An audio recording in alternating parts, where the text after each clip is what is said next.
तो hello friends, मैं राहुल मिश्रा स्वागत करता हूं आपका बाबा जी स्टडी यूट्यूब चैनल के करंट अफेयर्स के सेशन में। तो फ्रेंड्स, आज है 15 जुलाई और 15 जुलाई के इंपॉर्टेंट करंट अफेयर्स के क्वेश्चन को मैं इस वीडियो में डिस्कस करूंगा, जो कि आपके आने वाले किसी भी वनडे कॉम्पिटिटिव एग्जाम के लिए मोस्ट इंपॉर्टेंट रहने वाले हैं।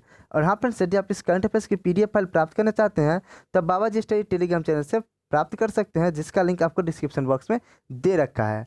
तो चलिए फ्रेंड्स, स्टार्ट करते हैं आज के टॉप 10 करंट अफेयर्स क्वेश्चन को। और हाँ फ्रेंड्स, यदि आप मैथमेटिक्स और GS पढ़ना चाहते हैं तो आप लोगों के लिए एक बहुत बड़ा तोहफा बाबा जी स्टडी चैनल लेकर आया है कि आपको mathematics A to Z batch आपको रोज रात 8 बजे देखने को मिलेगी, और आपका सामान्य अध्ययन का बैच रोज शाम 4 बजे देखने को मिलेगा, जो कि आपके ईशू सर पढ़ाएंगे, बहुत ही बेस्ट तरीका से पढ़ाएंगे और आपके एग्जाम को टारगेट करके पढ़ाएंगे। आपके एग्जाम के रिलेवेंट जितने भी क्वेश्चन होंगे उन सारे क्वेश्चन, उन सारे कॉन्सेप्ट देखने को मिलेंगे। तो आप इन सब सेशन को भी जरूर ज्वाइन करें अपने बेस्ट स्टडी के लिए, अपने एग्जाम को क्रैक करने के। तो फ्रेंड्स, आज का हमारा पहला प्रश्न है कि हाल ही में नेपाल के नए प्रधानमंत्री के रूप में निम्न में से किसने शपथ ली है? तो शेर बहादुर देव ने नेपाल के नए प्रधानमंत्री के रूप में शपथ ली है। राष्ट्रपति विद्यादेवी भंडारी ने संविधान के अनुच्छेद 76(5) के तहत उन्हें प्रधानमंत्री नियुक्त किया है। अब से पहले शेर बहादुर देव 4 बार नेपाल के प्रधानमंत्री रह चुके हैं। वे पहली बार सितंबर 1995 से मार्च 1997 तक, दूसरी बार जुलाई 2001 से अक्टूबर 2002 तक, फिर तीसरी बार जून 2004 से फरवरी 2005 तक, और चौथी बार जून 2017 से फरवरी 2018 तक नेपाल के प्रधानमंत्री रहे हैं। और अभी भी फिर से वे नए प्रधानमंत्री बनाए गए हैं, यानी कि 5वीं बार वे नेपाल के प्रधानमंत्री के रूप में चयनित किए गए हैं। तब यहाँ पे नेपाल की बात आई है, तो नेपाल के बारे में जान लेते हैं। नेपाल की कैपिटल कहाँ है? तो काठमांडू। नेपाल की करेंसी क्या है? तो नेपाली रुपया नेपाल की करेंसी है। नेपाल की संसद का क्या नाम है? तो राष्ट्रीय पंचायत नेपाल की संसद का नाम है। नेपाल के प्रेसिडेंट कौन है? तो विद्या देवी भंडारी नेपाल के प्रेजेंट टाइम के प्रेसिडेंट है। और नेपाल के प्राइम मिनिस्टर कौन है? तो शेर बहादुर देउबा नेपाल के प्रेजेंट टाइम के प्राइम मिनिस्टर है, जो कि KP शर्मा ओली के जगह पे बनाए गए हैं। ये KP शर्मा ओली साहब ही थे जो कि भारत के एक स्टेट बिहार राज्य को अपने नेपाल का भाग बताते थे और कहते थे ये राज्य हमारे नेपाल का है। और आपसे अगर एग्जाम में पूछे कि काला पानी विवाद किससे संबंधित है, तो यह भारत नेपाल डिस्प्यूट से संबंधित है, हमारा काला पानी विवाद। तो फ्रेंड्स, इस पर से हमें इतनी जानकारी मिलती है। तो फ्रेंड्स, बढ़ते हैं अपने अगले प्रश्न पर संख्या 2 की ओर। उससे पहले यदि आपको हमारा सेशन पसंद आता है तो हमारे वीडियो को लाइक, चैनल को सब्सक्राइब और वीडियो को एक शेयर जरूर कर दें। और फ्रेंड्स, नेपाल से रिलेटेड एक और फैक्ट मैं आपको बता दूं कि नेपाल ने पूर्वी नेपाल में 679 मेगावाट की जल विद्युत परियोजना विकसित करने के लिए भारत के सतलुज जल विद्युत निगम के साथ 1.3 बिलियन अमेरिकी डॉलर का समझौता किया है।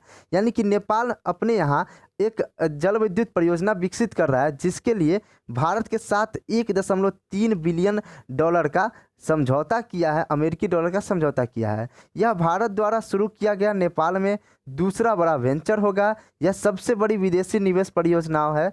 यह साल 2017 के लागत अनुमानों पर आधारित होगी। तो नेपाल के इंपॉर्टेंट फैक्ट आपको यहाँ से 2 पता चले, जो कि करंट न्यूज में है। एक तो वहाँ के प्राइम मिनिस्टर चेंज हुए, और एक नेपाल में 679 वाट की जल विद्युत परियोजना विकसित करने जा रही है, जिसमें भारत के साथ उन्होंने 1.3 बिलियन अमेरिकी डॉलर की साझेदारी की है। अब बढ़ते हैं अपने अगले प्रश्न पर संख्या 2 में कि भारत का पहला केंद्र शासित प्रदेश कौन है जहां के 100% लोगों को कोविड-19 की पहली खुराक पड़ चुकी है? तो लद्दाख देश का पहला केंद्र शासित प्रदेश बन गया है जहां के लोगों को कोविड-19 की पहली खुराक पड़ चुकी है, यानी कि वहां के हर एक व्यक्ति को कोविड-19 की पहली खुराक पड़ चुकी है। तब यह लद्दाख ने कारनामा कर दिखाया है। तो लद्दाख के बारे में जान लेते हैं। लद्दाख की कैपिटल कहाँ है? तो लेह लद्दाख की कैपिटल है। और लद्दाख के प्रेजेंट टाइम के उपराज्यपाल कौन है? तो राधा कृष्ण माथुर लद्दाख के प्रेजेंट टाइम के उपराज्यपाल है। और जम्मू कश्मीर के प्रेजेंट टाइम के उपराज्यपाल कौन है? तो मनोज सिन्हा जम्मू कश्मीर के प्रेजेंट टाइम के उपराज्यपाल है, जो कि आए दिनों काफ़ी चर्चा में है, कुछ कुछ बदलाव करते जा रहे हैं। इसलिए आपके आने वाले एग्जाम में जम्मू कश्मीर के उपराज्यपाल से रिलेटेड कोई प्रश्न पूछ सकता है, तो आप इनका नाम जरूर याद रखें। अब बढ़ते हैं अपने अगले प्रश्न पर संख्या 3 में। प्रश्न संख्या 3 है कि हाल ही में किस फुटबॉल खिलाड़ी ने यूरो कप 2020 में टॉप स्कोर कर गोल्डन बूट अपने नाम किया है? तो पुर्तगाल के कप्तान और आधुनिक समय के महान खिलाड़ी क्रिस्टियानो रोनाल्डो ने यूरो कप 2020 में टॉप स्कोर कर गोल्डन बूट अपने नाम किया है। रोनाल्डो ने सिर्फ 4 मैच खेलने के बावजूद यह शीर्ष सम्मान हासिल किया, क्योंकि 4 मैचों में उन्होंने 5 गोल दागे। चेक गणराज्य के पैट्रिक स्किक्स ने भी 5 गोल दागे, लेकिन उन्हें यह पुरस्कार नहीं दिया गया। रोनाल्डो को यह पुरस्कार इसलिए दिया गया कि वे गोल कराने में मदद के आधार को माना गया, मतलब गोल कराने में कितना हेल्प आप कर सकते हैं, इसी आधार पर रोनाल्डो को 5 बूट्स गोल्डन बूट्स का इनाम दिया गया। जबकि आपको किसे नहीं दिया गया? गणराज्य के पैट्रिक स्किक्स को। तीसरे स्थान पर फ्रांस के करीम बेंजेमा थे, जिन्होंने 4 गोल दागे थे। 5 गोल कौन कौन से दागे थे? तो क्रिस्टियानो रोनाल्डो दागे थे, और ये आपके ऑप्शन नंबर बी में है पैट्रिक स्किक्स, इन्होंने भी 5 गोल दागे थे, लेकिन सबसे ज़्यादा गोल कराने में मदद क्रिस्टियानो रोनाल्डो किए थे, इसलिए इन्हें गोल्डन बूट का अवार्ड दिया गया। आगे बढ़ते हैं अपने अगले प्रश्न संख्या 4 में, कि विश्व बैडमिंटन महासंघ के अनुसार 2026 में विश्व बैडमिंटन चैंपियनशिप की मेजबानी निम्न में से कौन सा देश करेगा? तो विश्व बैडमिंटन महासंघ ने 13 जुलाई 2021 को घोषणा की कि भारत 2026 में विश्व बैडमिंटन चैंपियनशिप की मेजबानी करेगा। वहीं चीन को विश्व badminton championship Sudirman cup final 2023 की मेजबानी करने को मिलेगी। इसका आयोजन सुझो शहर में होगा, जो चीन के यहाँ है, सुझो शहर। BWF वर्ल्ड चैंपियनशिप बैडमिंटन का सबसे प्रतिष्ठित टूर्नामेंट है, यानी कि विश्व बैडमिंटन महासंघ बैडमिंटन का सबसे प्रतिष्ठित टूर्नामेंट है। यह एक व्यक्तित्व चैंपियन है, जहां खिलाड़ी विश्व चैंपियन के खिताब के लिए प्रतिस्पर्धा करते हैं। आगे बढ़ते हैं अपने अगले प्रश्न संख्या 5 में, कि NTPC ने देश के सबसे बड़े सोलर पार्क को निम्न में से किस राज्य में स्थापित करने की घोषणा की है? तो सार्वजनिक क्षेत्र की बिजली उत्पादक कंपनी NTPC ने 13 जुलाई 2021 को कहा कि उसकी अनुषंगी NTPC रिन्यूएबल एनर्जी लिमिटेड को गुजरात के कच्छ रण में 4750 मेगावाट के नवीनीकरण ऊर्जा पार्क की स्थापना के लिए नवीन एवं नवीकरणीय ऊर्जा मंत्रालय से मंजूरी मिल गई है। गुजरात के खवाड़ा में कच्छ के रण में स्थापित होने वाला यह देश का सबसे बड़ा सौर पार्क होगा। हरित ऊर्जा को बढ़ावा देने के प्रयास के तहत देश की सबसे बड़ी एकीकृत विद्युत उत्पादक कंपनी NTPC लिमिटेड ने 2032 तक 60,000 मेगावाट नवीकरणीय ऊर्जा क्षमता स्थापित करने का लक्ष्य रखा है। तब यह कहाँ पे आयोजित किया जाएगा? तो यह गुजरात में बनाया जाएगा। तो गुजरात की कैपिटल कहाँ है? तो गांधीनगर गुजरात की कैपिटल है। गुजरात के प्रेजेंट टाइम के CM कौन है? तो विजय रूपानी गुजरात के प्रेजेंट टाइम के CM है। और गुजरात के प्रेजेंट टाइम के गवर्नर कौन है? तो आचार्य देवव्रत गुजरात के प्रेजेंट टाइम के गवर्नर है। तो फ्रेंड्स, इस पर से हमें इतनी जानकारी मिलती है। बढ़ते अपने अगले प्रश्न संख्या 6 में, कि ICC की तरफ से जारी ताज़ा रैंकिंग में वेस्टइंडीज की निम्न में से कौन से महिला क्रिकेटर मिताली राज को पछाड़कर वनडे की प्रथम रैंकिंग की खिलाड़ी बन गई है? तो भारतीय महिला क्रिकेट टीम की कप्तान और स्टार खिलाड़ी मिताली राज को ICC की नैंग रैंकिंग में नुकसान करना पड़ा। वह उन महिलाओं की एक दिवसीय रैंकिंग में शीर्ष स्थान से लुढ़क कर दूसरे स्थान पर पहुंच गई। मिताली को वेस्टइंडीज की कप्तान स्टेफनी टेलर, कौन सी? स्टेफनी टेलर ने पीछे छोड़ दिया। और स्टेफनी टेलर सिर्फ बल्लेबाजी रैंकिंग में ही नहीं, बल्कि ऑलराउंडर की रैंकिंग में भी शीर्ष स्थान पे पहुंच गई। कौन सी? स्टेफनी टेलर ICC की रैंकिंग में। कहाँ की है ये वेस्ट इंडीज की कप्तान है, और भारत की कप्तान मिताली राज को पीछे छोड़ा है। तब यहाँ पर एक ICC की बात आई है, तो ICC के बारे में जान लेते हैं। तो ICC का फुल फॉर्म क्या होता है? इंटरनेशनल क्रिकेट काउंसिल ICC का फुल फॉर्म होता है। ICC का हेडक्वार्टर कहाँ है? तो दुबई UAE अंडर अर्थात यूनाइटेड अरब अमीराट्स में इसका हेडक्वार्टर है। इसकी स्थापना कब की गई? तो 15 जून 1909 को इसकी स्थापना की गई। और इसके प्रेजेंट टाइम के चेयरमैन कौन है? तो ग्रेग बार्कले इसके प्रेजेंट टाइम के चेयरमैन है ICC के। और फ्रेंड्स, ICC की बात आई है तो ICC ने जो वर्ल्ड टेस्ट चैंपियनशिप ऑर्गेनाइज करवाया था, उसका खिताब किसने जीता? तो उसका खिताब जीता है न्यूजीलैंड ने। और न्यूजीलैंड के उस विनिंग टीम के कप्तान कौन थे? तो केन विलियमसन थे। और उस वर्ल्ड टेस्ट चैंपियनशिप में मैन ऑफ द सीरीज का खिताब किससे मिला? तो काइल जेमिसन को मैन ऑफ द सीरीज का खिताब मिला। और यहाँ पर केन विलियमसन का जैसे नाम है तो आपको याद आ जाना चाहिए कि ICC के पुरुष बल्लेबाजों की रैंकिंग में, टेस्ट रैंकिंग में न्यूजीलैंड के कप्तान केन विलियमसन सबसे टॉप पर हैं। आगे बढ़ते हैं अपने अगले प्रश्न पर संख्या 7 में कि 1983 वर्ल्ड कप विजेता टीम के किस खिलाड़ी का हार्ट अटैक की वजह से निधन हो गया। तो फ्रेंड्स आपको यह प्रश्न एक तरह से और घुमाकर पूछ सकता है कि आपका, चलिए सबसे पहले मैं आपको इसको आंसर बता देता हूँ, उसके बाद समझाता हूँ।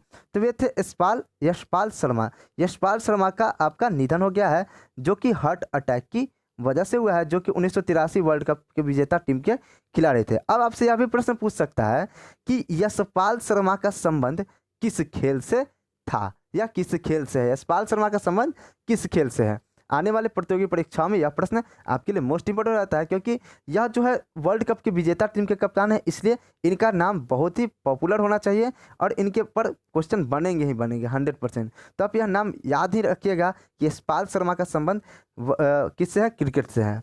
आपको बता दें कि पूर्व भारतीय मध्यक्रम बल्लेबाज यशपाल शर्मा का 13 जुलाई 2021 को हार्ट अटैक की वजह से निधन हो गया। वे 66 साल के थे। यशपाल भारत की 1983 में विश्व कप जीतने वाली टीम का हिस्सा थे। 11 अगस्त 1954 को लुधियाना में जन्मे क्रिकेटर यशपाल शर्मा ने अंतर्राष्ट्रीय क्रिकेट में डेब्यू टीम पाकिस्तान के खिलाफ साल 1978 में किया था। उन्होंने 42 एक दिवसीय और 37 टेस्ट में भारत का प्रतिनिधित्व किया था, जो कि 1983 वर्ल्ड कप का हिस्सा थे, जिनके निधन हो गया है हाल ही में हार्ट अटैक की वजह से। अगला प्रश्न है हमारा कि भारत को जल्द ही दूसरा सबसे लंबा एक्सप्रेसवे मिल जाएगा। न्यू गंगा एक्सप्रेसवे किस राज्य से होकर गुजरेगा। तो भारत को जल्द ही दूसरा सबसे बड़ा एक्सप्रेसवे मिल जाएगा और न्यू गंगा एक्सप्रेसवे उत्तर प्रदेश राज्य से होते हुए गुजरेगा। कहाँ से? उत्तर प्रदेश राज्य से। राज्य के कुछ प्रमुख शहरों को भी यह जोड़ेगा। यह लगभग 594 किलोमीटर लंबा होगा। एक्सप्रेसवे शुरू हो जाने के बाद दिल्ली और प्रयागराज के बीच यात्रा का समय मौजूदा 10 से 11 घंटे से घटकर केवल 6 से 7 घंटे ही रह जाएगी। तो यह उत्तर प्रदेश से होकर गुजरेगा और यह क्या होगा? भारत का दूसरा सबसे लंबा एक्सप्रेसवे होगा।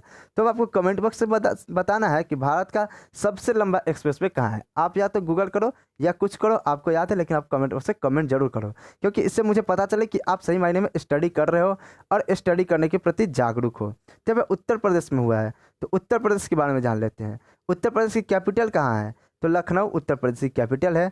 उत्तर प्रदेश के सीएम कौन है? तो योगी आदित्यनाथ उत्तर प्रदेश के सीएम है। और उत्तर प्रदेश की गवर्नर कौन है? तो आनंदीबेन पटेल उत्तर प्रदेश की प्रेजेंट टाइम की गवर्नर है। तो बढ़ते हैं फ्रेंड्स अपने अगले प्रश्न पर संख्या 9 में। प्रश्न संख्या 9 है कि उपराष्ट्रपति वेंकैया नायडू ने किसके द्वारा लिखित Urdu post and writers James of Deccan पुस्तक प्राप्त की। तो आपको बता दें कि उपराष्ट्रपति एम वेंकैया नायडू ने जे.एस. इफ्तेखार, कौन से? जे.एस. इफ्तेखार द्वारा लिखित Urdu post and rights James of Deccan पुस्तक प्राप्त किया। कौन? एम वेंकैया नायडू। यानी कि यह पुस्तक अभी अभी लॉन्च की गई है, Urdu post and rights James of Deccan. अब इसके रचयिता कौन है? तो जे.एस. इफ्तेखार। इफ्तेखार इसके रचयिता है। तो फ्रेंड्स यहाँ पर बुक्स एंड ऑथर्स की बात आ गई। तो पिछले कुछ दिनों में जितने भी बुक्स एंड ऑथर रिलीज हुए हैं उनको मैं आपको फिर से रिपीट करवा देता हूँ। सबसे पहला बुक आपका Nathuram Godse the true story of Gandhi's Asians. तो इसके राइटर कौन है? धवल कुलकर्णी। दूसरा बुक है आपका anomalies in law and justice, RV. Ravichandran ने विमोचन किया था इसका एन.वी. रमन ने। एन.वी. रमन कौन है? भारत के प्रेजेंट टाइम के चीफ जस्टिस हैं और इसे लिखे कौन थे? आर.वी. रविचंद्रन ने। तीसरा बुक है आपका the fourth lion essays for Gopal Krishna Gandhi. इसको 2 आदमी ने मिलकर लिखा था, वेणु माधव गोविंद एंड श्रीनाथ राघवन। चौथा बुक है आपका द रामायण ऑफ श्री गुरु गोविंद सिंह। इसको किसने लिखा था? तो बलजीत कौर तुलसी ने लिखा था। और 5वां बुक आपके ये हो गए Urdu post and writers James of Deccan पुस्तक। तो इसका कौन लिखे थे? जे.एफ. इफ्तेखार। तो फ्रेंड्स ये थे आपके 9 नंबर प्रश्न। आगे बढ़ते हैं अपने 10 नंबर प्रश्न की ओर। तो हमारा 10 नंबर प्रश्न है कि जुलाई 2021 में दीपक काबरा टोक्यो ओलंपिक खेलों की निम्नलिखित में से किस प्रतियोगिता को जज करने के लिए चुने जाने वाले पहले भारतीय बने हैं। तो दीपक काबरा टोक्यो ओलंपिक खेलों के लिए जिम्नास्टिक प्रतियोगिता, कौन सी प्रतियोगिता? जिम्नास्टिक प्रतियोगिता को जज करने के लिए चुने जाने वाले पहले भारतीय बने हैं। काबरा टोक्यो खेलों में पुरुषों की कलात्मक जिम्नास्टिक में अंपायरिंग करती नजर आएंगी? कौन? दीपक काबरा। 2010 का राष्ट्रमंडल खेल उनका पहला अंतर्राष्ट्रीय कार्य था और वे 2014 के एशियाई खेलों और युवा ओलंपिक में अंपायरिंग करने वाले पहले भारतीय जज बनेंगे। कौन? दीपक काबरा। तो फ्रेंड्स ये थे आज के टॉप 10 करेंट अफेयर्स क्वेश्चन। मैं उम्मीद करता हूँ कि आपको हमारा सेशन पसंद आया होगा। यदि आपको किसी भी रिगार्डिंग कोई भी प्रॉब्लम है तो उसे कमेंट बॉक्स में जरूर लिखें। तो फ्रेंड्स मिलते हैं अपने नेक्स्ट वीडियो में, तब तक के लिए जय हिंद, जय भारत, वंदे मातरम। वीडियो को लाइक, चैनल को सब्सक्राइब और वीडियो को एक शेयर जरूर कर दें।